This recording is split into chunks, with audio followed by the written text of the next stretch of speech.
हरे कृष्णा। हम लोग श्रीमद् भागवतम के 8वें स्कंद के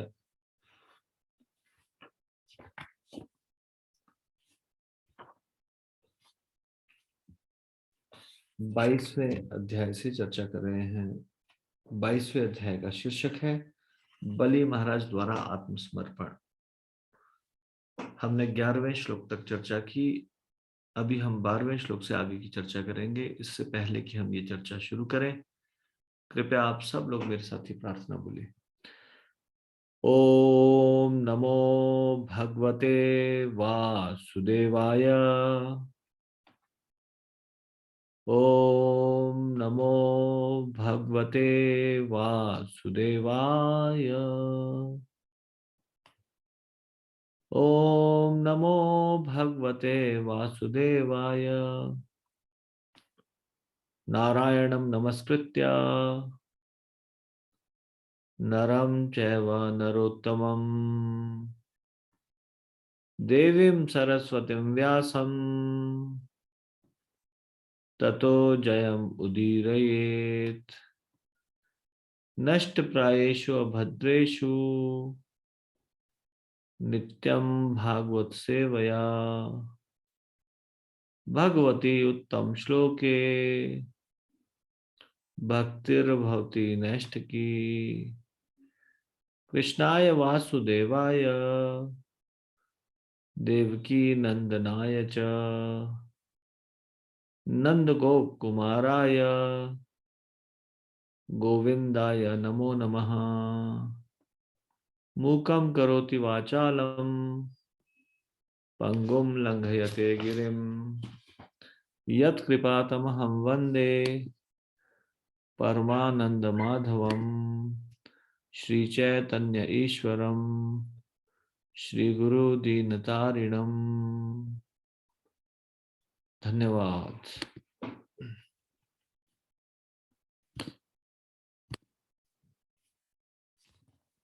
पहले 11 श्लोकों में हमने पढ़ा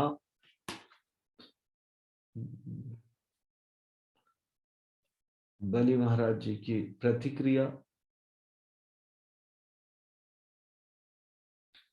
अभी 12वें श्लोक से 23वें श्लोक तक प्रहलाद महाराज, विंध्यावली और ब्रह्मा जी बलि महाराज के बारे में बोलते हैं।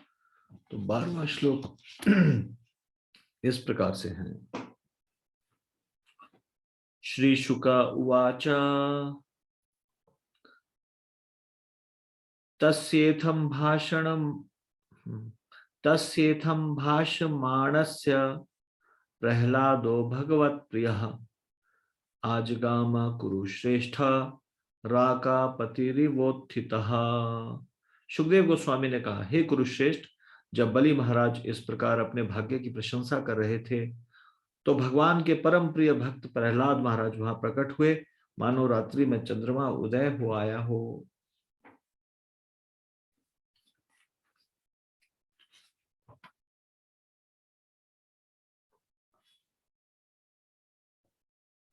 तमिन्द्रसेनः स्वपितामहं श्रिया विराजमानं नलिनायते क्षणम् प्रांशुविशंगांबर मंजनत्विषं प्रलम्ब बाहुम शुभगर्षभमेक्षता।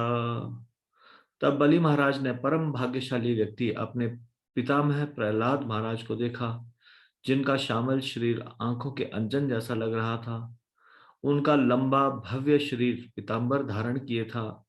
उनकी भुजाएं लंबी थी और उनकी सुंदर आंखें कमल की पंखुड़ियों के समान थी। वे सबके अत्यंत प्रिय तथा मोहक थे। तस्मै बलिर्वारुण पाशयंत्रितः स्मर्हणं नोपजहार पूर्ववत ननाम मूर्धना श्रुविलोललोचनः सव्रीडचिन्मुखो बभूवः। वरुण पाश से बंधे होने के कारण बलि महाराज पहले की तरह प्रहलाद महाराज को भली भांति सम्मान नहीं दे पाए। उन्होंने केवल सिर के द्वारा प्रणाम किया। उनके नेत्र अश्रुपूरित थे और लज्जा से उनका सिर नीचा था। तात्पर्य, चूंकि बलि महाराज को भगवान वामन देव ने बंदी बना लिया था, अतः वे निसंदेह अपराधी माने जाने के योग्य थे। और बलि महाराज गंभीरता पूर्वक अनुभव भी कर रहे थे कि वे भगवान के अपराधी हैं। प्रहलाद महाराज को निश्चित रूप से यह अच्छा नहीं लगा होगा, इसलिए बलि महाराज लज्जा से अपना सिर नीचा किए थे।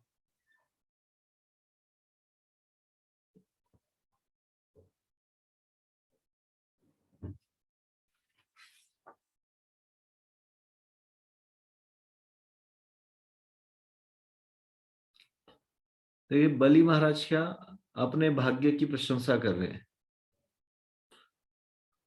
रहे थे। उसी समय वहां पे प्रहलाद महाराज जी प्रकट हुए। और प्रहलाद महाराज जी का ये यथोचित सम्मान नहीं कर पाए। उन्होंने केवल सिर झुकाकर प्रणाम किया, क्योंकि वरुण पाश से बंधे थे, तो उनके आंखों में आंसू थे और लज्जा से उनका सिर नीचा था। ये एक शुद्ध भक्त के लक्षण है। वो सच में शर्मिंदा थे कि वो तीसरा पग भगवान को नहीं दे पाए।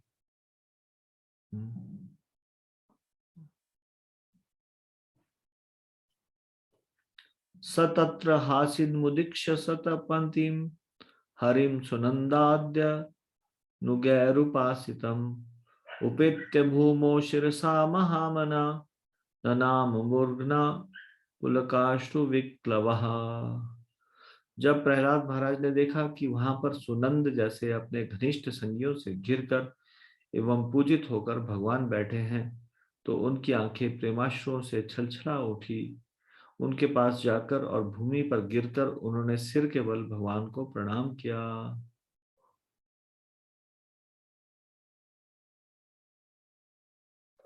श्री प्रहलाद उवाच।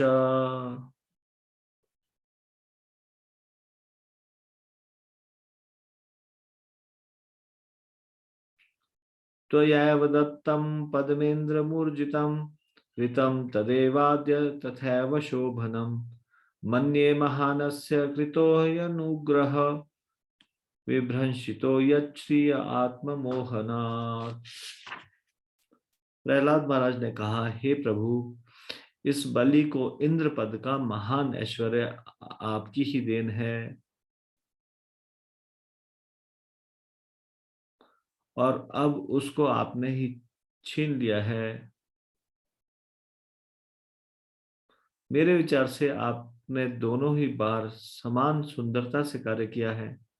क्योंकि स्वर्ग के राजा का उच्च पद उसे अज्ञान के अंधकार में डाले हुए था, अतएव आपने उसका सारा ऐश्वर्य छीनकर उसके ऊपर महान अनुग्रह किया है। तात्पर्य कहा जाता है, यस्याहम अनुगृहणामि हरिष्ये तद धनम शनैः। श्रीमद् भागवतम के 10वें स्कंद के 28वें अध्याय का 8वां श्लोक। भगवान की कृपा से ही मनुष्य का सारा भौतिक ऐश्वर्य प्राप्त होता है, किंतु यदि इस ऐश्वर्य से मनुष्य गर्वित हो उठता है और आत्म साक्षात्कार की विधि को भूल जाता है, तो भगवान उस ऐश्वर्य को अवश्य छीन लेते हैं। भगवान अपने भक्त को उसका वैधानिक पद ढूंढने में सहायक बनकर अनुग्रह करते हैं। इसके लिए भगवान भक्त की हर सहायता करने के लिए सदैव तैयार रहते हैं। लेकिन कभी कभी भौतिक ऐश्वर्य घातक हो जाता है, क्योंकि इससे मनुष्य का ध्यान इस मिथ्या प्रतिष्ठा की ओर खिंच जाता है कि मैं ही हर वस्तु का स्वामी हूं, जबकि तथ्य इसके विपरीत रहता है। भक्त को इस भ्रम से बचाने के लिए भगवान विशेष कृपा प्रदर्शित करते हैं। कभी कभी उसका सारा धन छीन लेते हैं। यस्याहम अनुगृह्णामि हरिष्ये तदनं शनैः। यया हि विद्वान् अपि मुह्यते यत् स्तत्को विचष्टे गतिमात्मनो यथा तस्मै नमस्ते जगदीश्वराय वे नारायणाय अखिल लोक साक्षिणे। भौतिक ऐश्वर्य इतना मोहक है कि विद्वान तथा आत्म संयमी व्यक्ति भी आत्म साक्षात्कार के लक्ष्य को खोजना भूल जाता है। लेकिन भगवान नारायण जो ब्रह्मांड के स्वामी हैं, अपनी इच्छा अनुसार प्रत्येक वस्तु को देख सकते हैं। अतएव मैं उन्हें सादर प्रणाम करता हूँ। तात्पर्य, को विचष्टे गतिम आत्मनो यथा शब्द सूचित करते हैं कि जब मनुष्य भौतिक ऐश्वर्य का स्वामी होने की झूठी प्रतिष्ठा से फूल जाता है, तो निश्चित रूप से वह आत्म साक्षात्कार के लक्ष्य की उपेक्षा करने लगता है। आधुनिक जगत की ऐसी ही स्थिति है। भौतिक ऐश्वर्य में तथा कथित वैज्ञानिक प्रगति के कारण लोगों ने आत्म साक्षात्कार के मार्ग को पूरी तरह त्याग दिया है। व्यवहारिक दृष्टि से कोई भी व्यक्ति ईश्वर के साथ अपने संबंध या वह किस तरह कर्म करे, इन सब के विषय में रुचि नहीं रखता।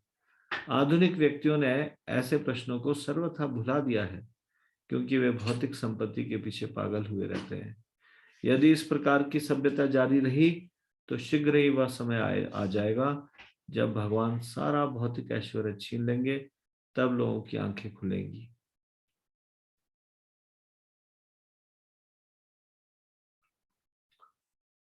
श्री शुक उवाच तस्यानुशृण्वतो राजन् प्रह्लादस्य कृताञ्जले हिरण्यगर्भो भगवान् उवाच मधुसूदनम्।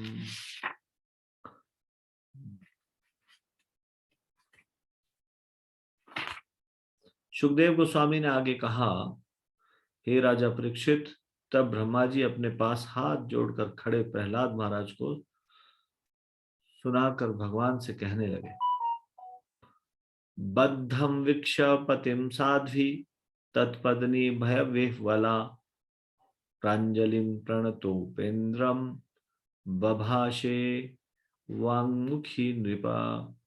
लेकिन बलि महाराज की सती पत्नी अपने पति को बंदी देखकर भयभीत तथा दुखी थी। उसने तुरंत भगवान वामनदेव उपेंद्र को नमस्कार किया और हाथ जोड़कर इस प्रकार बोली,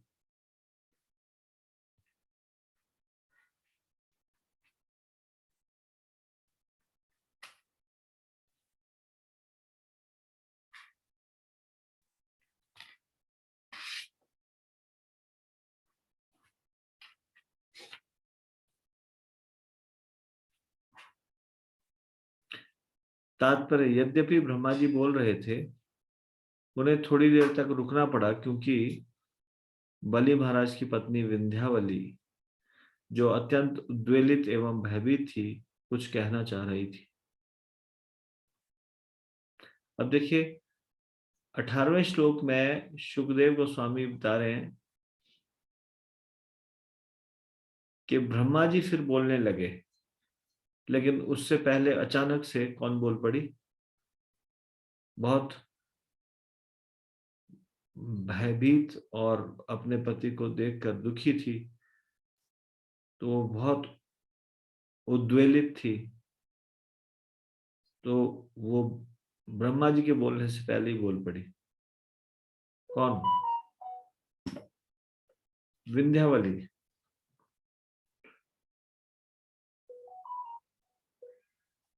बलि महाराज की पत्नी। श्री विंध्यावलीर उवाच क्रीडार्थमात्मना इदं त्रिजगत्कृतं ते स्वाम्यं तु तत्र कुध्योपर ईश कुर्युः कर्तुः प्रभोस्तव किमस्यत् आवहन्ति त्यक्तह्रियस्त्वद् वरोपित कर्तृवादाः। श्रीमती विंध्यावली ने कहा, हे प्रभु, आपने निजी लीलाओं का आनंद उठाने के लिए संपूर्ण ब्रह्मांड की रचना की है, किंतु मूर्ख तथा बुद्धिहीन व्यक्तियों ने भौतिक भोग के लिए उस पर अपना स्वामित्व जताया है। निसंदेह वे निर्लज्ज संशयवादी हैं। वे झूठे ही स्वामित्व जताकर यह सोचते हैं कि वे उसको दान दे सकते हैं और भोग कर सकते हैं। ऐसी दशा में भला वे आपकी कौन सी भलाई कर सकते हैं? जो इस ब्रह्मांड के स्वतंत्र सृष्टा, पालक और सहारक है।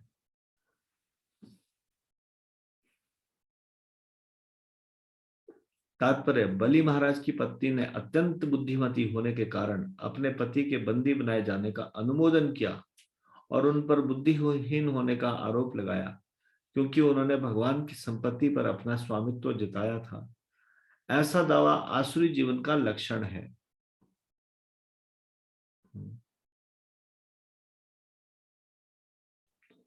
यद्यपि देवतागण, जिन्हें भगवान ने व्यवस्था चलाने के लिए कार्यकारी नियुक्त किया है, भौतिक भोगों के प्रति आसक्त रहते हैं, किंतु वे कभी भी ब्रह्मांड पर अपना स्वामित्व नहीं जताते, क्योंकि उन्हें ज्ञात है कि हर वस्तु का वास्तविक स्वामी भगवान है। देवताओं की यह योग्यता है, किंतु असुरगण भगवान के एकाधिकार को स्वीकार न करने के बजाय राष्ट्रीयता की हदबंदी के माध्यम से ब्रह्मांड की संपत्ति का दावा करते हैं। वे कहते हैं, यह अंश मेरा है, यह अंश तुम्हारा है। मैं इस भाग को दान में दे सकता हूँ और इस भाग को निजी भोग के लिए रख सकता हूँ। ये सब आसुरी धारणाएं हैं। इसका वर्णन भगवत गीता के 16वें अध्याय के 13वें श्लोक में हुआ है। इदम अद्य मया लब्धम इमं प्राप्स से मनोरथम। अभी तक मैंने इतना धन तथा इतनी भूमि प्राप्त की है, अब मुझे इसमें और भी वृद्धि करनी है। इस प्रकार मैं सबसे बड़ा स्वामी बन जाऊंगा। भला मेरी बराबरी कौन कर सकता है? ये सब आसुरी विचार है। बलि महाराज की पत्नी ने अपने पति पर यह दोष लगाया कि यद्यपि भगवान ने उन पर असामान्य अनुग्रह करके उन्हें बंदी बनाया है और यद्यपि वे भगवान के तीसरे पद के लिए अपना शरीर अर्पित कर रहे हैं, किंतु वे फिर भी अज्ञान के अंधकार में हैं। वास्तव में यह शरीर उनका नहीं है, किंतु दीर्घकालीन आसुरी मनोवृत्ति के कारण वे इसे समझ नहीं पाए। उन्होंने सोचा कि वे अपने दान के वचन को पूरा न कर पाने से अपयश के भागी हुए हैं, और चूंकि शरीर उनका है, अतः वे अपना शरीर दान देकर इस अपयश से मुक्त हो जाएंगे। ऐसा कौन सोच रहे हैं? बलि महाराज। किंतु वास्तविकता तो यह है कि शरीर किसी का न होकर भगवान का है, क्योंकि उन्हीं ने यह शरीर प्रदान किया है। जैसा कि भगवत गीता के 18वें अध्याय के 61वें श्लोक में कहा गया है, ईश्वरा सर्वभूतानां हृदेशे अर्जुन तिष्ठति भ्रामयन् सर्वभूतानि यंत्रारूढ़ानि मायया। भगवान हर एक के हृदय में विराजमान है और वे अपनी माया शक्ति के द्वारा जीव को अपनी इच्छा अनुसार एक विशेष प्रकार का यंत्र अर्थात शरीर प्रदान करते हैं। यह शरीर वास्तव में उस जीव का नहीं होता, अपितु वह भगवान का है। ऐसी दशा में बलि महाराज शरीर को अपना कैसे कह सकते थे? इस प्रकार बलि महाराज की बुद्धिमती पत्नी विंध्यावली ने प्रार्थना की कि भगवान अपनी अहेतु की कृपा से उनके पति को छोड़ दें, अन्यथा बलि महाराज क्या थे?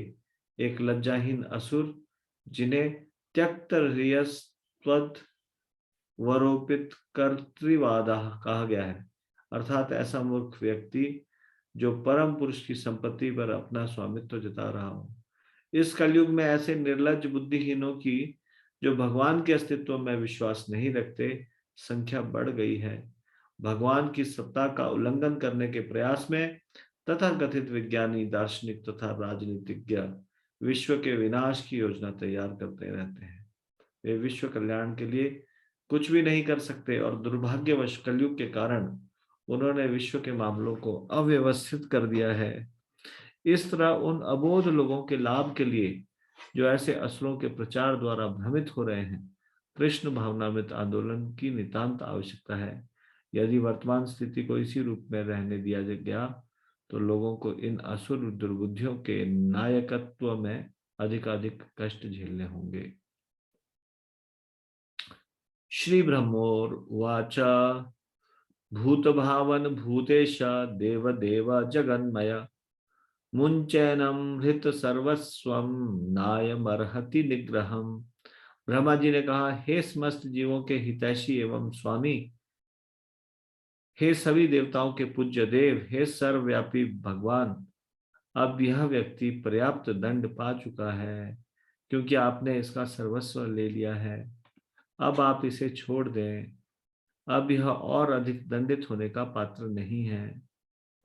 तात्पर्य, जब ब्रह्मा जी ने देखा कि प्रहलाद महाराज तथा विंध्यावली पहले ही भगवान के पास बलि महाराज के लिए कृपा याचना करने पहुंच चुके हैं, तो वे भी उनके साथ हो लिए और संसारिक गणनाओं के आधार पर बलि महाराज को मुक्त किए जाने की संस्तुति करने लगे। कृतस्नातेनेन दत्ता भूर्लोककर्मिर्जिताश्च ये निवेदितं च सर्वस्वमात्मा विक्लव्यया धिया। बलि महाराज ने आपको पहले ही अपना सर्वस्व दे दिया था। उन्होंने बिना हिचक के अपनी भूमि, अपने सारे लोग तथा अपने पुण्य कर्मों से जो कुछ भी अर्जित किया था, यहाँ तक कि अपने शरीर को भी अर्पित कर दिया है। यत्पादयोर्षठधिः सलीलं प्रदाय दुर्वांकुरैरपि विधाय सतीं सपर्याम् अप्युत्तमां गतिमसो भजते त्रिलोकीं दाश्वा न विक्लवमनः कथमार्तिमृच्छेत्। जिनके मन में द्वैत नहीं होता, वे आपके चरणों में केवल जल, दुर्वादल या अंकुर अर्पित करके वैकुंठ में उच्चतम स्थान प्राप्त कर सकते हैं। इन बलि महाराज ने अब बिना द्वैत के तीनों लोकों की प्रत्येक वस्तु आपको अर्पित कर दी है, तो फिर वे बंदी होने के कष्ट के भागी कैसे हो सकते हैं। तात्पर्य, भगवत गीता के 9वें अध्याय के 26वें श्लोक में कहा गया है, पत्रम पुष्पम फलम तोयम यो में भक्त्या प्रयच्छति तदहम भक्ति उपहृतम अश्नामि प्रयतात्मनः। भगवान इतने दयालु है कि यदि कोई निष्कपट व्यक्ति भक्ति पूर्वक एवं द्वैत रहित होकर भगवान के चरण कमलों पर थोड़ा सा जल, फूल, फल या पत्ती चढ़ाता है, तो भगवान उसे स्वीकार कर लेते हैं। तब वह भक्त स्वर्गलोक भेज दिया जाता है।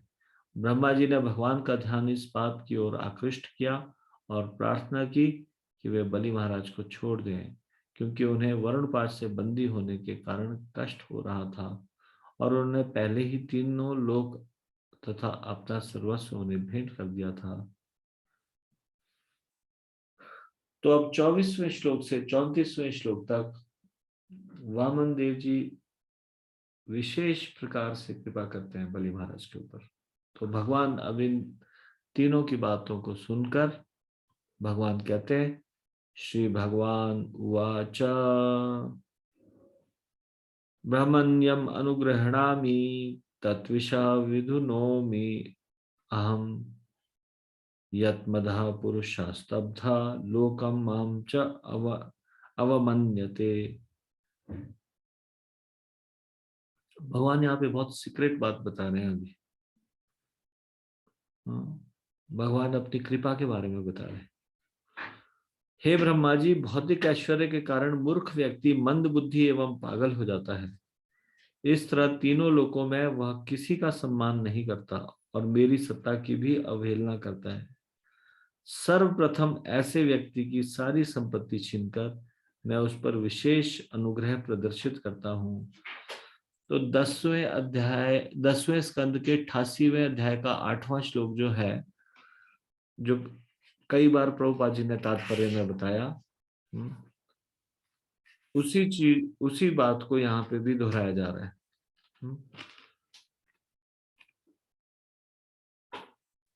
यस्याहम अनुग्रहणामि हरिष्ये तद धनम शनैः, ऐसा भगवान कहते हैं 10वें स्कंद के 88वें अध्याय के 8वें श्लोक में। यहाँ पे भी देखो यही बात कह रहे हैं। ब्राह्मण यानी कि हे ब्रह्मा जी, यम अनुग्रहणामि, जिस पर मैं दया करता हूं, तत् विषः विधुनोमि, उसका तत् मतलब उसका, विषय मतलब ऐश्वर्य, विधुनोमि मतलब छीन लेता हूं।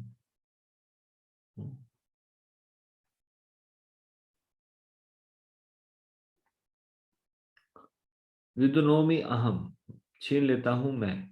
यत मदः इस धन के कारण झूठी प्रतिष्ठा होने से पुरुषः ऐसा व्यक्ति स्तब्धा कुंद बुद्धि होकर लोकम तीनों लोक माम च मेरी भी अवमन्यते अवहेलना करता है। मतलब तीनों लोकों में किसी का सम्मान नहीं करता और यहां तक कि मेरा भी सम्मान नहीं करता।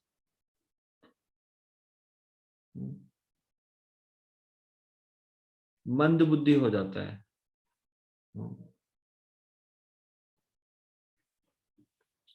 तात्पर्य जो सभ्यता भौतिक ऐश्वर्य में उन्नति के कारण ईश्वर विहीन हो गई है वह अत्यंत घातक होती है।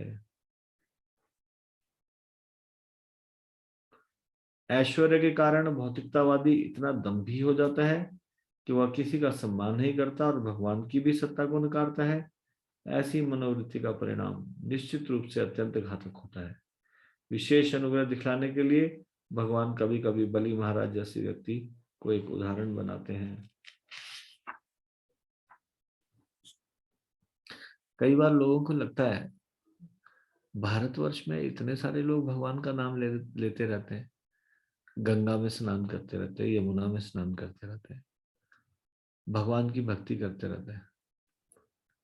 विदेशों में कोई भगवान का नाम ही नहीं लेते। सब लोग चारों नियम तोड़ने पे तुले हुए, मांसाहार करते हैं, व्याभिचार करते हैं, फिर भी बड़े आराम से रहते हैं। धन और ये भगवान की भक्ति करने के बावजूद भी इतने संपन्न नहीं होते। हाँ?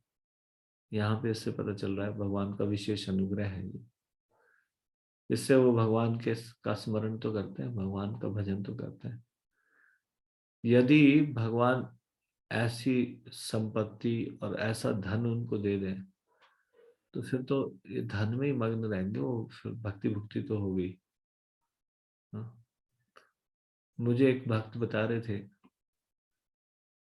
वो इंटेल में जॉब करते थे वहां पे। तो वो बोलते हैं इतनी सैलरी है सबकी विदेश में, अमेरिका में। तो बोलते हैं कि अगर किसी को प्रचार करने की कोशिश करो और उनको इन तीन ये बताने की कोशिश करो कि संसार में कष्ट है तो लोग मानने के लिए तैयार ही नहीं। इस बात को एक्सेप्ट ही नहीं बोलते करते। वो बोलते हैं कहाँ पे कष्ट है बताओ। हाँ, अरे इतना अच्छा सैलरी कंपनी दे रही है, सब कुछ ठीक मिल रहा है, वेयर इज द मिजरी। तो इसलिए ये भगवान की विशेष कृपा है, खास करके जो भारतवर्ष में जिन्होंने जन्म लिया है ये बहुत भाग्यशाली है। हाँ।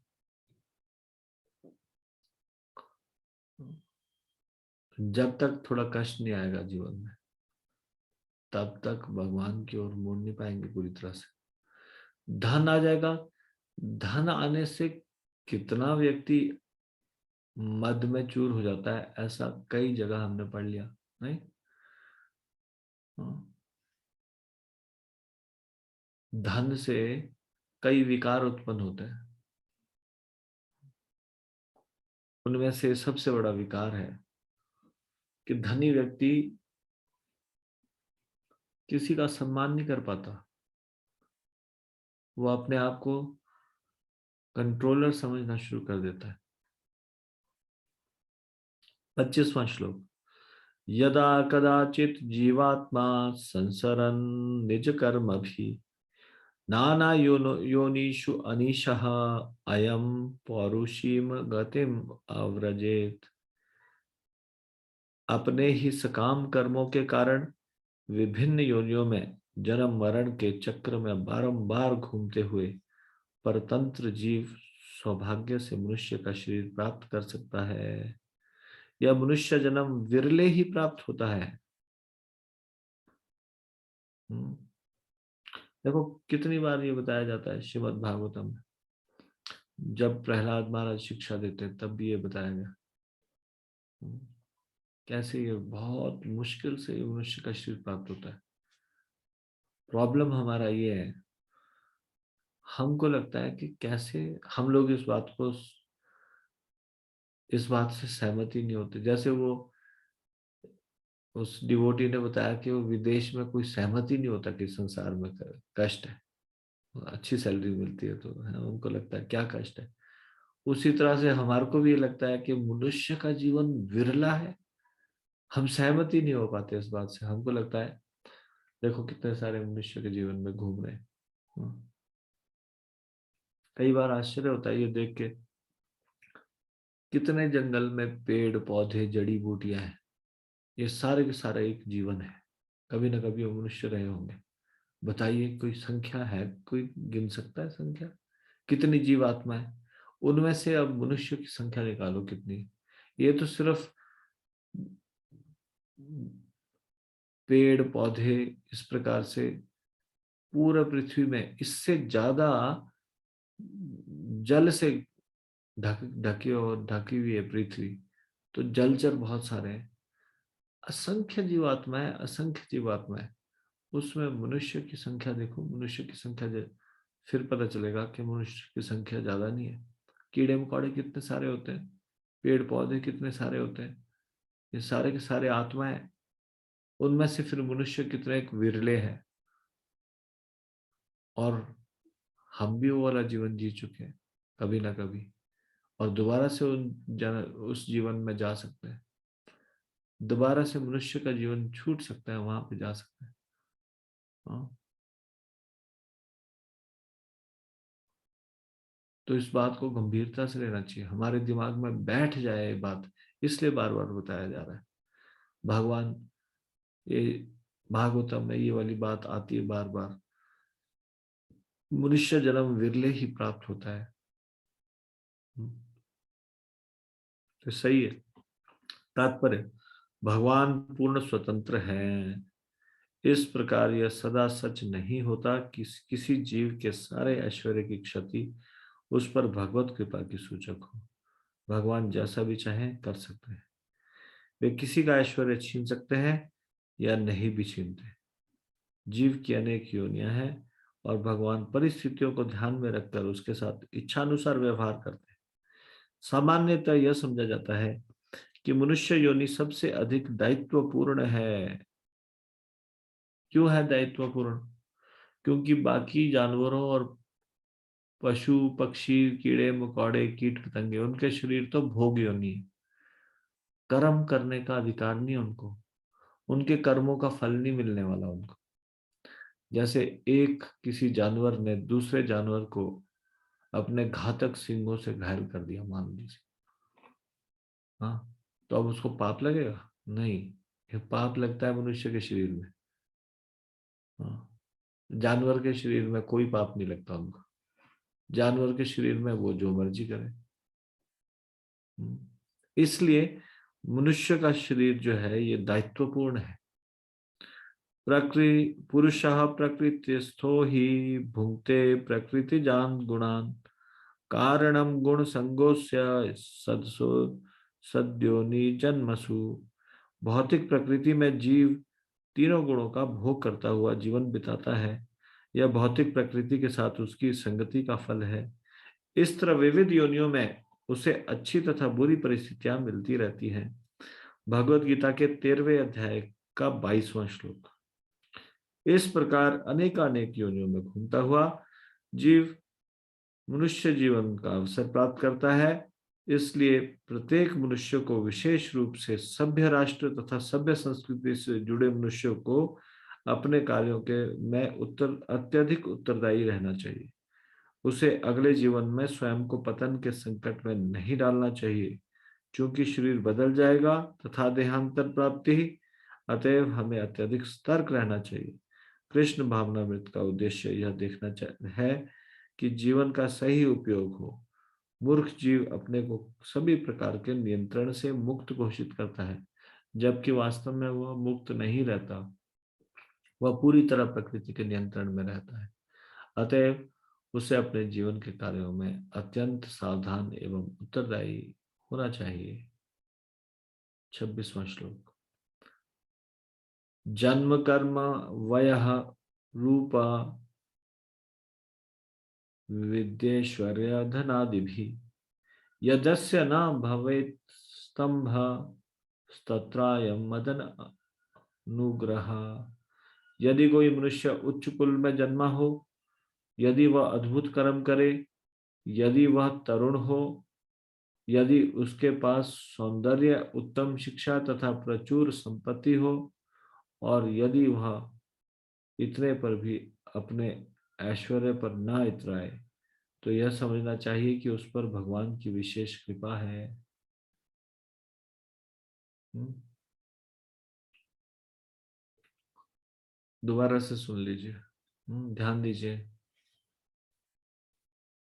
यदि कोई मनुष्य उच्च कुल में जन्मा हो, यदि वह अद्भुत कर्म करे, यदि वह तरुण हो, यदि उसके पास सौंदर्य, उत्तम शिक्षा और प्रचुर संपत्ति हो, और इतने पर भी अपने बहुत ऐश्वर्य पर न इतराए, तो यह समझना चाहिए कि उस पर भगवान की विशेष कृपा है। हम्म।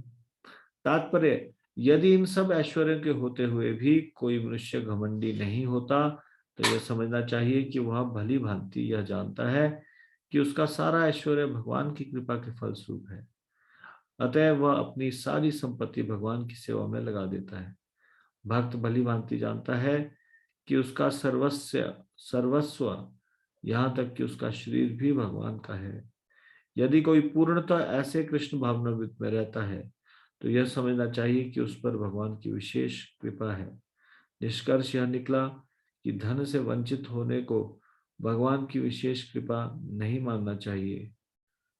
प्रत्युत यदि कोई अपने ऐश्वर्य पूर्ण पद पर निरंतर बना रहता है और व्यर्थ ही यह घमंड नहीं करता, और यह नहीं सोचता कि वह हर वस्तु का स्वामी है, तो यह भगवान की विशेष कृपा है।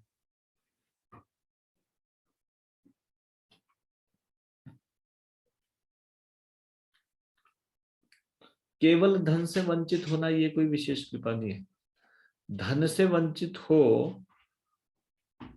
और कृष्ण भावनामृत में हो, मतलब कृष्ण का की भावना से ओत प्रोत रहे सदा।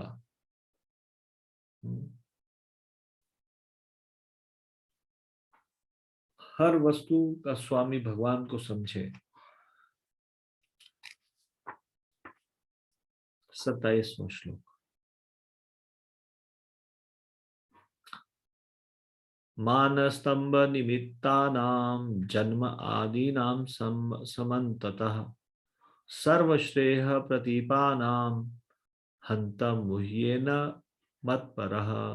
यद्यपि उच्च कुल में जन्म एवं ऐसे अन्य ऐश्वर्य भक्ति की उन्नति में बाधक होते हैं, क्योंकि वे झूठी प्रतिष्ठा तथा घमंड के कारण है, किंतु भगवान के अनन्य भक्त को ये ऐश्वर्य कभी विचलित नहीं करते। तात्पर्य, ध्रुव महाराज जैसे भक्तों पर, जिन्हें असीम भौतिक ऐश्वर्य प्राप्त था, भगवान की विशेष कृपा होती है। एक बार कुबेर ने ध्रुव महाराज को एक वर देना चाहा, किंतु ध्रुव ने उनसे यही याचना की कि मैं भगवान की भक्ति करता रहूं। यद्यपि वे चाहते तो उनसे कितना भी भौतिक ऐश्वर्य मांग सकते थे। जब भक्त भगवान ऐश्वर्य की भक्ति में स्थिर होता है, तो भगवान को उसे उसके भौतिक ऐश्वर्य से वंचित करने की आवश्यकता नहीं रहती। यानी कि जरूरी नहीं है कि भगवान हमेशा ही उसको भौतिक संपत्ति से वंचित करेंगे।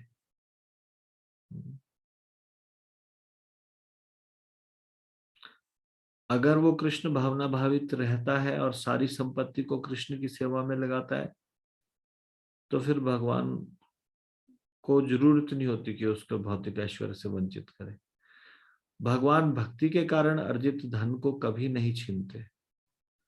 यद्यपि वे कभी कभी पुण्य कर्मों के द्वारा अर्जित धन को हर लेते हैं, वे ऐसे भक्त को घमंड रहित करने के लिए या उसे भक्ति के बेहतर पद पर स्थित करने के लिए करते हैं।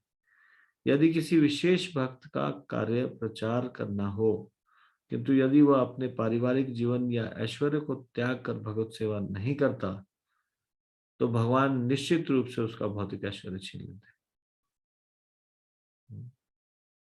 यानी कि कोई पूर्णतः समर्पित तो होना चाह रहा है भगवान के, लेकिन ये धन ऐश्वर्य उस बेड़ी की तरह कार्य कर रहा है, ये उसको करने नहीं दे रहा पूरी तरह से समर्पण। यानी कि भक्ति करना चाहता है लेकिन फिर धन में भी आ सकता है, तब भगवान उसका धन छीन लेते हैं।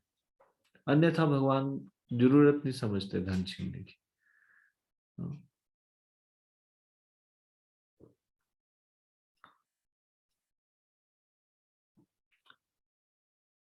यदि वह अपने पारिवारिक जीवन या ऐश्वर्य को त्याग कर भगवत सेवा नहीं करता तो भगवान निश्चित रूप से उसका भौतिक ऐश्वर्य छीन लेते हैं और उसे भक्ति में स्थापित कर देते हैं। इस तरह शुद्ध भक्त कृष्ण भावनामृत के पूर्ण प्रचार कार्य में लग जाता है। एष दानव दैत्यानाम अग्रणी कीर्तिवर्धना अजयशित अजयाम मायाम सीदन अपि न मुह्यति। बलि महाराज असुरों एवं नास्तिकों में सर्वाधिक विख्यात हो गए हैं, क्योंकि अपने सारे ऐश्वर्य से वंचित होकर भी वे अपनी भक्ति में अचल हैं।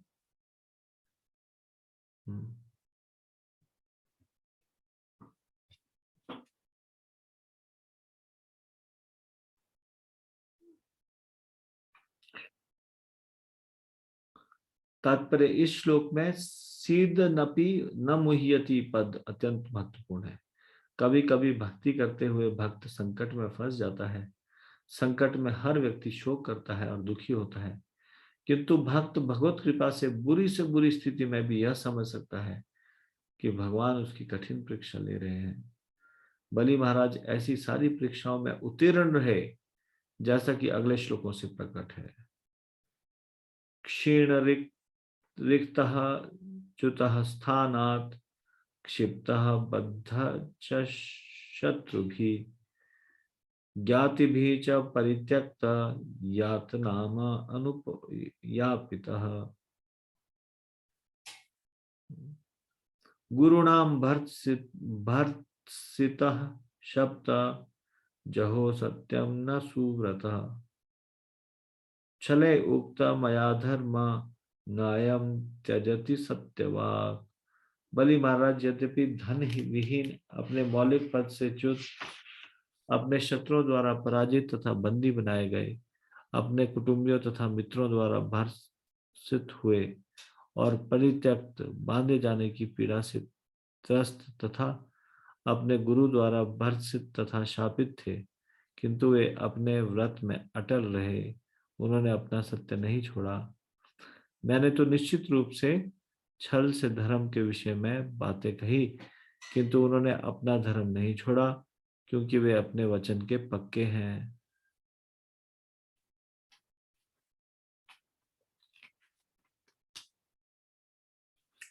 यहां भगवान एक्सेप्ट कर रहे हैं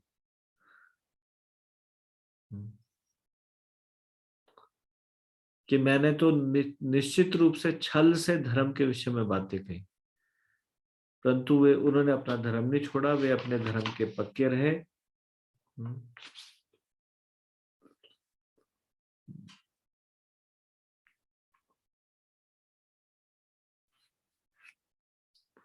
तात्पर्य बलि महाराज ने भगवान द्वारा ली गई कठिन परीक्षा उत्तीर्ण की।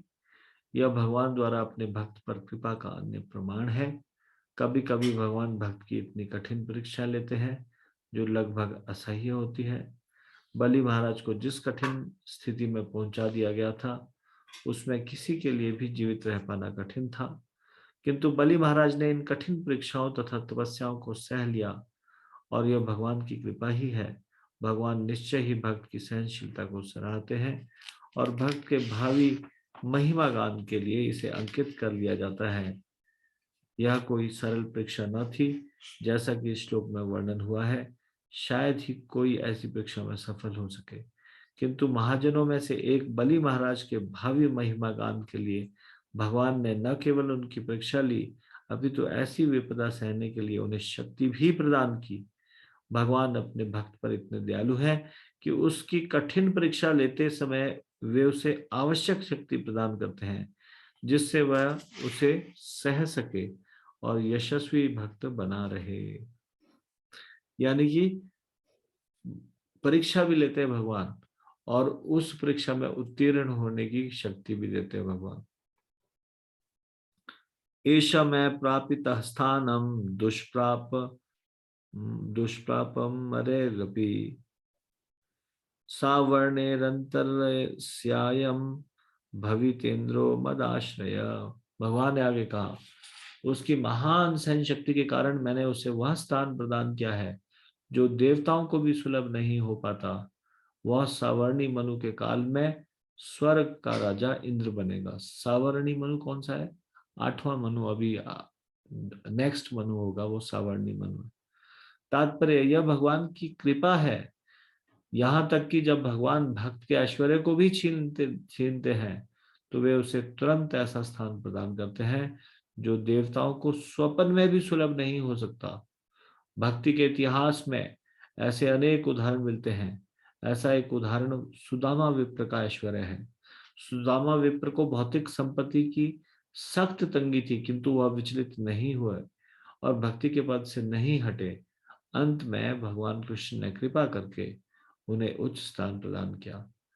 यहाँ पर मदाश्रय शब्द अत्यंत सार्थक है, क्योंकि भगवान बलि महाराज को इंद्र का उच्च पद देना चाहते थे।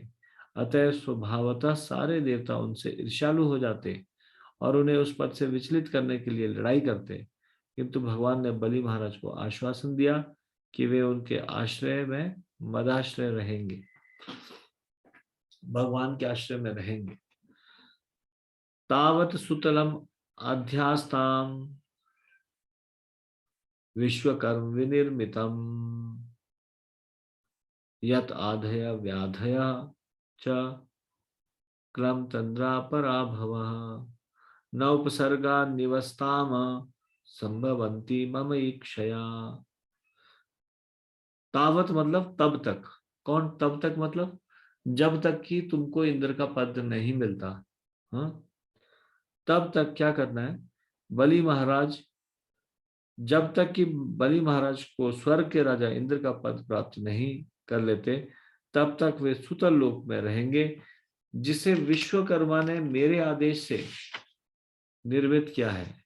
क्योंकि इसकी रक्षा मेरे द्वारा विशेष रूप से होती है, अतएव यह मानसिक तथा शारीरिक व्याधियों, थकान, आलस्य, पराजय, अन्य सभी उपद्रवों से मुक्त है।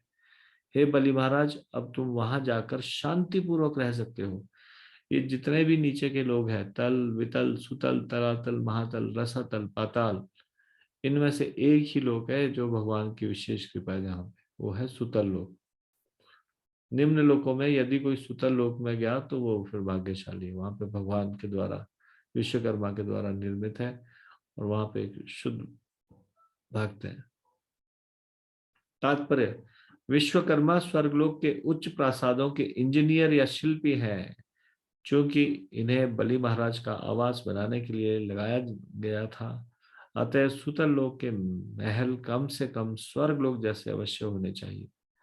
बलि महाराज के लिए तैयार कराए गए स्थान का एक अन्य लाभ यह था कि उन्हें वहां न तो किसी बाहरी आपत्ति से विचलित होना पड़ेगा, न ही उन्हें कोई मानसिक या शारीरिक क्लेश सताएगा। सुतल लोक के ये अद्वितीय लक्षण है जहां बलि महाराज रहेंगे। वैदिक ग्रंथों से हमें अनेक विभिन्न लोकों के वर्णन मिलते हैं, जहां अनेकानेक प्रासाद हैं जो धरालोक की तुलना में हजारों गुना श्रेष्ठ है।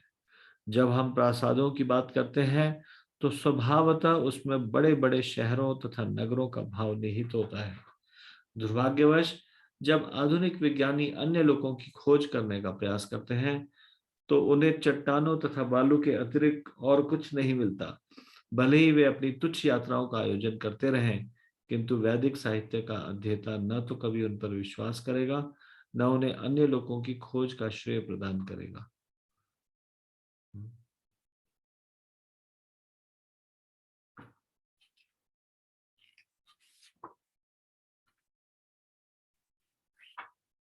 33वां श्लोक। इंद्रसेन महाराज याहि भो भद्रमस्तुते सुतलम स्वर्ग भी प्रार्थ्यम ज्ञाति भी परिवारितः। हे बलि महाराज इंद्रसेन, तुम उस सुतल लोक में जाओ जिसकी कामना देवता भी करते हैं। वहां अपने मित्रों तथा संबंधियों की संगति में शांति पूर्वक रहो, तुम्हारा कल्याण हो। तात्पर्य, जैसा कि स्वर्ग भी प्रार्थ प्रार्थ्यम शब्दों से सूचित होता है, सुतर लोक स्वर्ग लोक से सैकड़ों गुना अच्छा है। जहां बलि महाराज को स्वर्ग लोक से स्थानांतरित किया गया। जब भगवान अपने भक्त को भौतिक ऐश्वर्य से विहीन करते हैं, तो इसका अर्थ यह नहीं कि वे उसे दरिद्र बना देते हैं, प्रत्युत वे उसे उच्चतर पद प्रदान करते हैं। भगवान ने बलि महाराज को अपने कुटुंब से विलग होने के लिए नहीं कहा, अपितु उन्हें अपने कुटुंबियों के साथ ठहरने की अनुमति दी।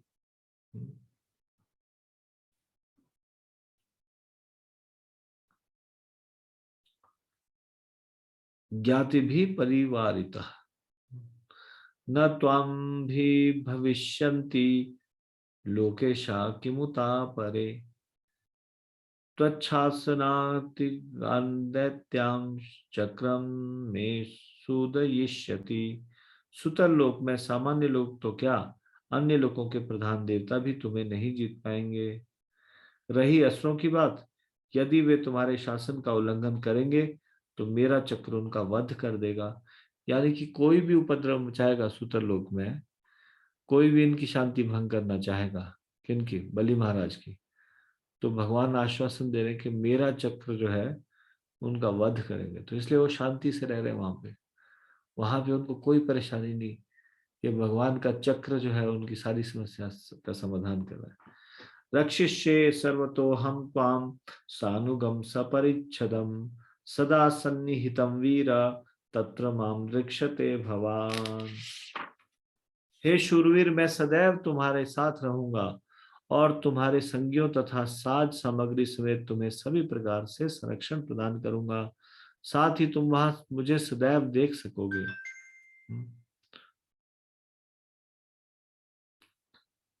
यानी कि ना केवल उनको सुतल लोक में भेज रहे हैं, इतना बड़ा वरदान दे रहे हैं कि मैं भी तुम्हारे साथ रहूंगा वहां पे।